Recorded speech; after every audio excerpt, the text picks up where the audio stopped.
is the English textbook for 8th class, and many people asked me to upload the video about English textbook for 8th class. बहुत से लोगों ने मुझे ये यानी suggestion दी और थोड़ा फरमाइश की कि आप 8th क्लास के लेसन भी अपलोड करें।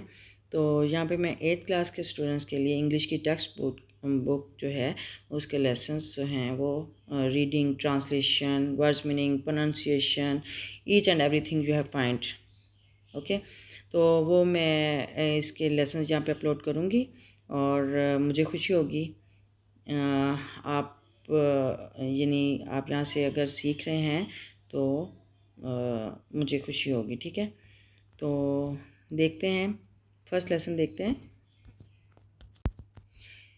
Yes, first lesson is about the tolerance of the रसूल ख़ातमुन्नबिय्यीन रसूलुल्लाह ख़ातमुन्नबिय्यीन सल्लल्लाहु अलैहि वसल्लम। And before we reading the paragraph number 1, we have some pre-reading questions. Using your prior knowledge, you have to answer these questions. Okay, first question is, do you know the meaning of tolerance? And the second is, can you recall an incident of tolerance from the life of Rasulullah Khatamun-Nabiyyin sallallahu alaihi wasallam? Okay. यानी first question है, क्या आप tolerance के meaning जानते हैं? क्या आपको tolerance के मीनिंग आते हैं?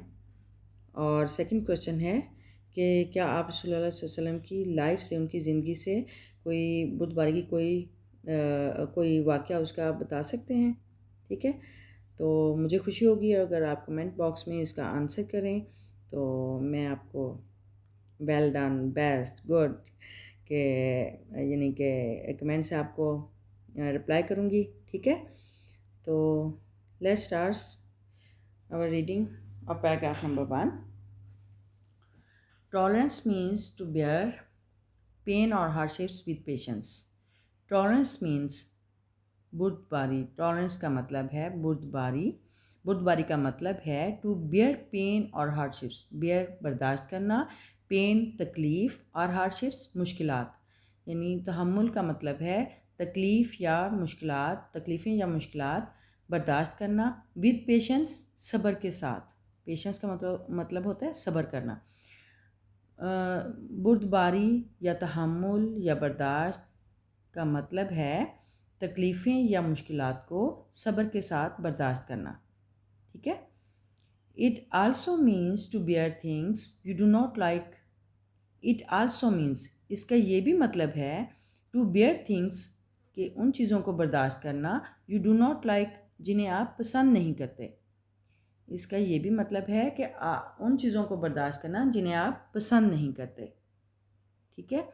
फॉर एग्ज़ाम्पल, मिसाल के तौर पर, when you are in a position to take revenge but you do not do so, you are displaying a tolerance. For example, मिसाल के तौर पर, when you are in a position, जब आप इस हालत में होते हैं, to take revenge, कि आप बदला ले सकें, यानी जब आप बदला लेने की हालत में होते हैं, but you do not do so, लेकिन आप ऐसा नहीं करते, यानी बदला नहीं लेते, you are displaying, तो आप मुजाहरा कर रहे होते हैं टॉलरेंस, तहम्मुल, बुर्दबारी का. ठीक है, तो आप बर्दाश्त का मुजाहरा कर रहे होते हैं. दोबारा से देखें. मिसाल के तौर पर, अगर आप बदला लेने की पोजीशन में हैं, बदला लेने की हालत में हैं, यानी आप बदला ले सकते हैं, लेकिन आप ऐसा नहीं करते, तो आप बुर्दबारी का मुजाहरा कर रहे हैं. ओके. नेक्स्ट सेंटेंस देखें. द ग्रेटेस्ट टॉलरेंस, अजीम तरीन बुर्दबारी, वाज प्रैक्टिस्ड, उसका अमली मुजाहरा किया गया, यानी अजीम तरीन बुर्दबारी का मुजाहरा किया गया बाय आवर रसूल ख़ातमुन्नबिय्यीन सल्लल्लाहु अलैहि वसल्लम. यानी अजीम तरीन टॉलरेंस, तहम्मुल बुर्दबारी की अजीम तरीन जो मिसाल है, अमली मिसाल है, वो हमारे रसूल पाक सल्लल्लाहु अलैहि वसल्लम की तरफ से की गई. यानी हमारे रसूल पाक सल्लल्लाहु अलैहि वसल्लम की तरफ से अजीम तरीन तहम्मुल बुर्दबारी का मुजाहरा किया गया. ठीक है. And the next paragraph is paragraph number 2.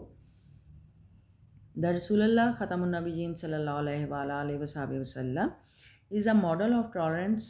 Model का मतलब होता है नमूना, मिसाल, ठीक है। रसूलुल्लाह सल्लल्लाहु अलैहि वसल्लम तहम्मुल, बुर्दबारी की मिसाल हैं या आला तरीन नमूना है, ठीक है। बुर्दबारी का नमूना है, मिसाल है। ही सल्लल्लाहु अलैहि वसल्लम नेवर विश्ड इल, आपने कभी भी नहीं, नेवर कभी नहीं, आपने कभी नहीं विश्ड इल बुरा चाहा, फॉर एनीवन किसी एक के लिए भी, ठीक है। आपने कभी किसी के लिए भी बुरा नहीं चाहा, ठीक है। आपने कभी भी किसी के लिए बुरा नहीं चाहा। हज़रत आयशा रज़ी अल्लाह ताला अन्हा सैड, हज़रत आयशा रज़ी अल्लाह ताला ने फरमाया दैट द रसूलुल्लाह सल्लल्लाहु अलैहि वसल्लम नेवर टुक रिवेंज, कभी भी बदला नहीं लेते थे अपॉन एनीवन, किसी से भी, ठीक है। हज़रत आयशा रज़ी अल्लाह ताला ने फरमाया कि रसूलुल्लाह सल्लल्लाहु अलैहि वसल्लम ने कभी भी किसी से बदला नहीं लिया। Abu Sufyan was the worst enemy of Islam before he became a Muslim. Abu Sufyan was the worst enemy of Islam. Abu Sufyan Islam के बदतरीन दुश्मन थे। वर्स्ट, बदतरीन, एनिमी दुश्मन, इस्लाम के बदतरीन दुश्मन थे। बिफोर ही बिकेम अ मुस्लिम, मुसलमान होने से पहले। बिफोर पहले, बिकेम होना, मुसलमान होने से पहले अबू सुफियान इस्लाम के बदतरीन दुश्मन थे। At the conquest of Mecca मुकरमा the रसूलुल्लाह सल्लल्लाहु अलैहि वसल्लम not only forgave him but also honored him by declaring amnesty for those who took refuge in his house. Okay. At the conquest of Makkah Mukarrama के फ़तह के मौका पर the रसूल सल्लल्लाहु अलैहि वसल्लम not only forgave him, रसूलुल्लाह सल्लल्लाहु अलैहि वसल्लम ने ना सिर्फ forgave him, उसे माफ़ किया, but also बल्कि ये भी honored him, उसे इज़्ज़त दी, बाय डिक्लेयरिंग, ऐलान करते हुए, एमनेस्टी, आम माफ़ी का, फॉर दोज, उनके लिए, हु टुक रिफ्यूज, जो कि पनाह लेते, इन हिज हाउस, उनके घर में, यानी किनके घर में, हज़रत अबू सुफियान के घर में, ठीक है। यानी फ़तह मक्का के मौका पर रसूलुल्लाह सल्लल्लाहु अलैहि वसल्लम ने ना सिर्फ उन्हें माफ़ किया बल्कि उन्हें ये ऐलान करते हुए इज़्ज़त दी कि उनके घर में जो पनाह लेगा उन्हें माफ़ कर दिया जाएगा, उनके लिए आम माफ़ी है, ठीक है। जो उनके घर में पनाह ले उनके लिए आम माफ़ी का ऐलान किया, ठीक है। और ये ऐलान करते हुए उन्हें इज़्ज़त दी, किन्हें इज़्ज़त दी, अबू सुफियान रज़ी अल्लाह ताला अन्हु को, ठीक है। Okay, first 2 paragraphs are done and I hope you have gained a lot, you have learned from that from these paragraphs. And now I questions you, what do you understand by the word amnesty? अभी हमने यहाँ पे read out किया है amnesty कि हज़रत सल्लम ने अबू सुफियान को ना सिर्फ माफ़ किया बल्कि उन्हें ये कहते हुए इज़्ज़त दी कि उनके घर में जो भी पनाह लेगा उन्हें आम माफ़ी दी जाएगी, ठीक है। तो आपने मुझे इसका आंसर करना है, what do you understand by the word amnesty, ठीक है। हम ये ट्रांसलेशन में कर चुके हैं, फिर मैं देखूँगी कि आप कितना अटेंटिव होके और कितना कंसंट्रेशन के साथ आप ये वीडियो देखते हैं, ठीक है। तो चले आए, अब हम इसके वर्ड्स मीनिंग देखते हैं, डिफ़िकल्ट वर्ड्स मीनिंग देखते हैं। Okay, let's start. Yes, here are difficult words meanings related to paragraph number 1 and 2. Okay, the first word is tolerance. Tolerance का मतलब होता है बुर्दबारी, तहम्मुल, बर्दाश्त, ठीक है। कोई चीज़ बर्दाश्त करना जिसे आप पसंद नहीं करते, ठीक है, टॉलरेंस। नेक्स्ट वर्ड है पेन, तकलीफ़, दुख, तकलीफ़, ठीक है। Next word is hardships. Hardships mean मुश्किलात, okay. Next word is patience. Patience सब्र,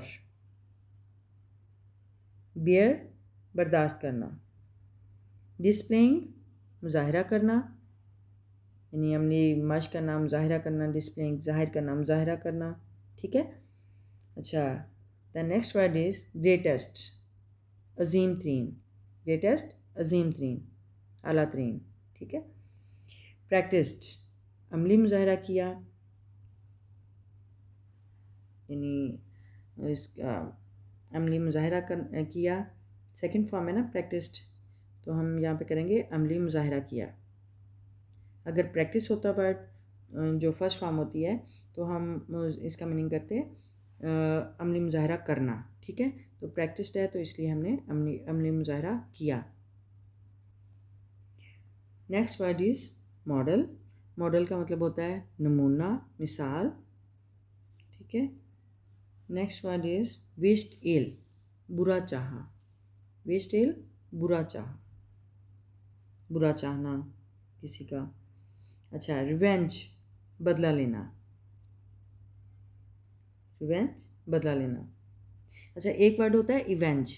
इवेंज का मतलब होता है बदला लेना, और रिवेंज का मतलब भी होता है बदला लेना, लेकिन ये खून का बदला लेना होता है, ठीक है, यानी कत्ल का बदला लेना, रिवेंज, ओके।